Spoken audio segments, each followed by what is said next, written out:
ఈ నిజం విని తట్టుకోలేరు. ఏమిటి ఆ నిజం? ఏం జరగబోతుంది? ఎటువంటి ఫలితాలు వీరికి గోచర రీత్యా కలగబోతున్నాయి? అన్ని వివరాలు వీడియోలో తెలుసుకుందాము.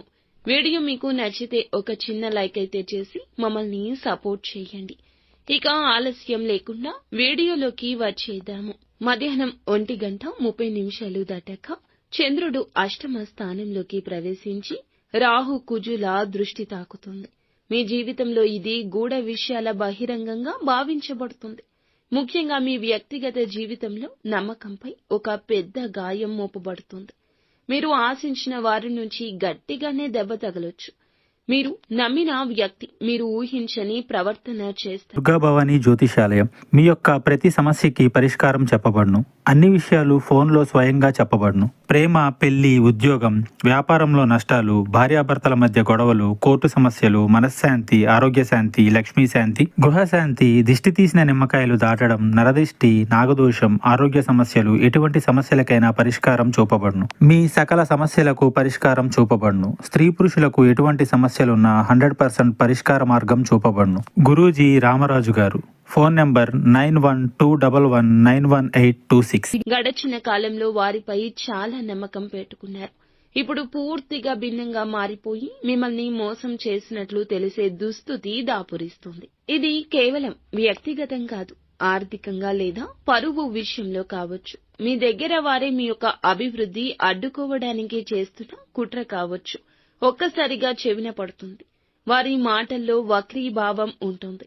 ఎవరో ఒకరు రికార్డింగ్ మెసేజ్ లేదా థర్డ్ పర్సన్ ద్వారా ఈ నిజం మీకు తెలుస్తుంది. విన్న వెంటనే అసహనం, దుఃఖం, కోపం కూడా కలగడం సహజమే. కానీ ఆవేశం తగ్గించుకోండి. సోషల్ మీడియాలో, వర్క్ ప్లేస్ లో లేదా కుటుంబ సభ్యుల్లో ఒక లేనిపోని అపవాదం ఫలితంగా బాధపడే అవకాశం ఉంటుంది. ఇది వినగానే మీరు వెంటనే స్పందించాలనిపిస్తుంది. కానీ క్షణికంగా ఆగితే మీకు చాలా నష్టం పూరించబడుతుంది. తీవ్రమైన మానసిక ఒత్తిడి ఈ రోజు కలగొచ్చు. కొన్ని గంటలు ఏం చేయాలో అర్థం కాకపోవచ్చు. తక్షణ నిర్ణయం ప్రమాద గంటికలు మోగిస్తుంది. నిశ్చలంగా ఆలోచించండి. నమ్మిన వ్యక్తితో మాటల్లో గౌరవం ఉండాలి. ప్రతి విషయానికి వెంటనే స్పందించొద్దు.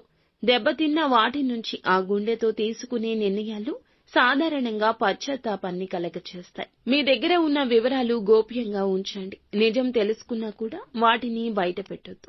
ఇందులకు ఆధారంగా భవిష్యత్తుకు సంబంధించి నిర్ణయం తీసుకోవడం, మీ శాంతి కాపాడుకోవడం మీ లక్ష్యం.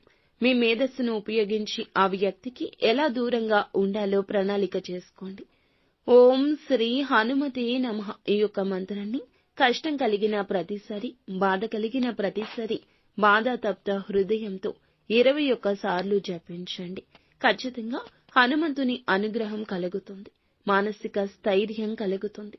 మీ జేబులో ఈ రోజున ఒక నిమ్మకాయను పెట్టుకుని వెళ్ళండి. మీకు ఉన్న దృష్టి పోతుంది. మీకు మనసు ప్రశాంతంగా మారుతుంది.